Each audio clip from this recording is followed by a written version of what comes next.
तो बात करते हैं एक ऐसी दर्दनाक कहानी के बारे में जिसे देखकर आप भी कहोगे इस राक्षस को तो गोली मार देनी चाहिए। फिल्म का नाम है रथ शासन। रिलीज़ हुई थी 2018 में और 8 आउट ऑफ 10 रेटिंग के साथ एक अच्छी हिट साबित हुई थी।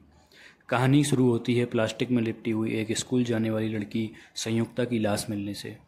मारने से पहले लड़की की आंखों को ड्रिल किया गया था।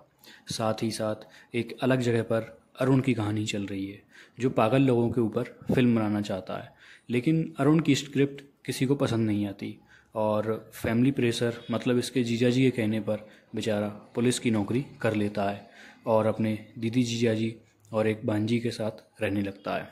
कहानी के एक दूसरे सिरे पर अमुदा नाम की स्कूल गर्ल किडनैप हो जाती है। किडनैपर अमुदा के कुत्ते के गले में एक बॉक्स बांधकर छोड़ देता है। इस बॉक्स में एक डरा देने वाली डॉल का सिर था। ये डॉल बहुत भयानक लग रही थी। इसकी आंखें निकाल ली गई थीं और बाल नोच लिए गए थे। ये केस आता है अरुण के थाने में। अरुण इस डॉल को गौर से देखता है, तब उसे याद आता है ये डॉल तो संयुक्ता के जैसी दिख रही है।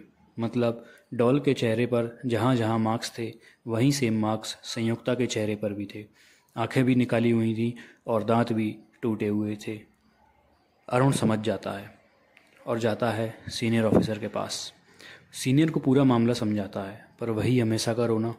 सीनियर कभी जूनियर की बात मानते हैं? हाँ, पर अपना भाई अरुण भी कहाँ कम है। वो संयुक्ता के हॉस्टल पहुँच जाता है।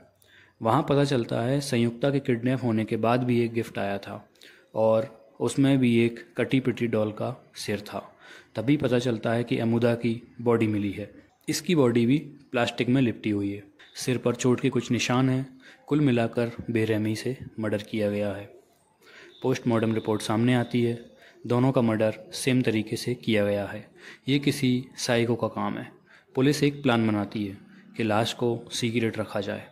ऐसा इसलिए कि साइको किलर अटेंशन पाने के लिए मर्डर करते हैं और पब्लिक को परेशान करने में उन्हें मज़ा आता है। और अगर लाश ही सामने नहीं आएगी तो किलर पागल हो जाएगा और इसी पागलपन में कोई ना कोई गलती ज़रूर करेगा। अब कुछ दिन बाद मीरा नाम की स्कूल गर्ल का किडनैप हो जाता है। मीरा स्कूल से जिस ऑटो में गई थी उसके पीछे लाल रंग का स्टार बना हुआ था। कुछ ही देर में मीरा की भी लाश कचरे में मिल जाती है। अरुण वहाँ पहुँचता है। पास में ही उसे एक रेड स्टार वाला ऑटो मिल जाता है। अरुण ड्राइवर को पकड़ता है, उठाता है और नंगा करके तबीयत से तोड़ता है।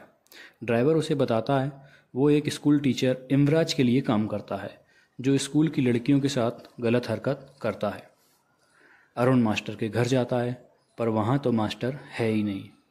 पर वहाँ मिलती है मास्टर की फ़ोटो देखकर अरुण को याद आता है ये तो अम्मू मतलब अरुण की भांजी के स्कूल का ही मास्टर है।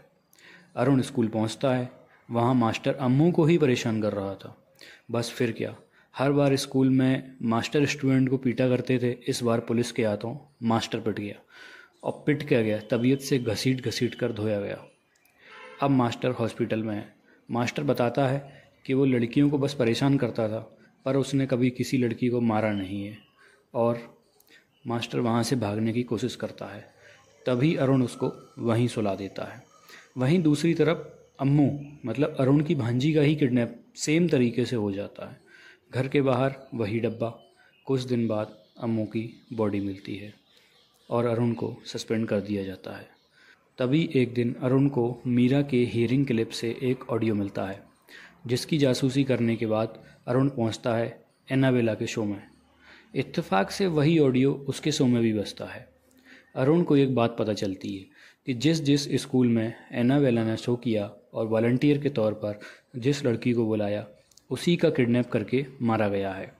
तभी अरुण को पता चलता है कि 2 दिन पहले एनाबेला ने एक शो किया था। अरुण स्कूल पहुंचता है और वीडियो देखता है। तभी अरुण यह पता लगाता है कि उस दिन वॉलंटियर कौन थी। वॉलंटियर बनी थी संजना नाम की लड़की। अरुण स्कूल ख़त्म होने के बाद संजना को फॉलो करता है। जब संजना घर पहुंचती है तभी अरुण उससे मिलता है, लेकिन वो संजना ना होते हुए संजना की जुड़वा बहन थी और संजना म्यूजिक क्लास गई हुई थी। अरुण का माथा ख़राब। संजना किडनैप हो जाती है और किडनैपर है एनाबेला। संजना किसी तरह अरुण को कॉल करती है। अरुण संजना का फ़ोन ट्रैप करके एनाबेला के घर तक पहुंच जाता है। और संजना को बचा लेता है, लेकिन जब तक एनाबेला भाग जाती है।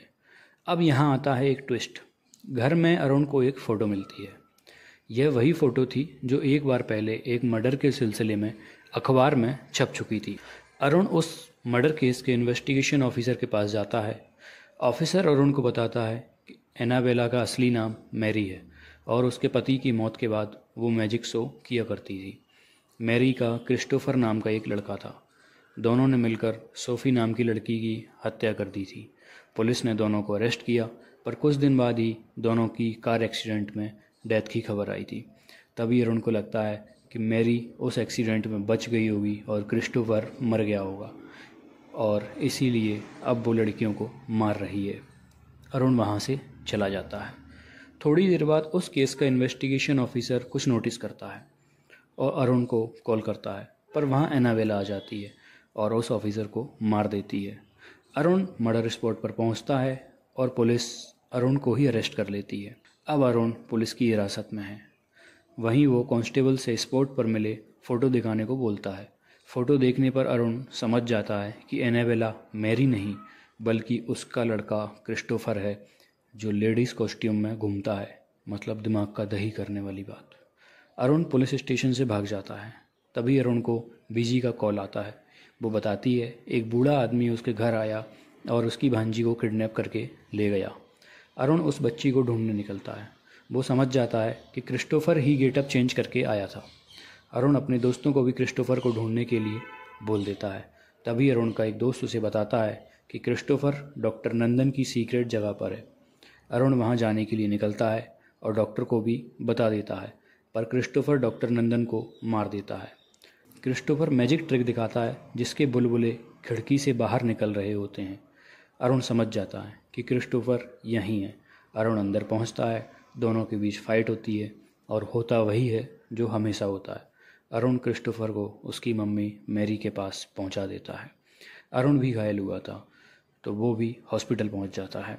अरुण के पास एक प्रोड्यूसर का कॉल आता है कि वो उसकी स्टोरी पर मूवी बनाना चाहता है और कहानी का दुखद अंत हो जाता है।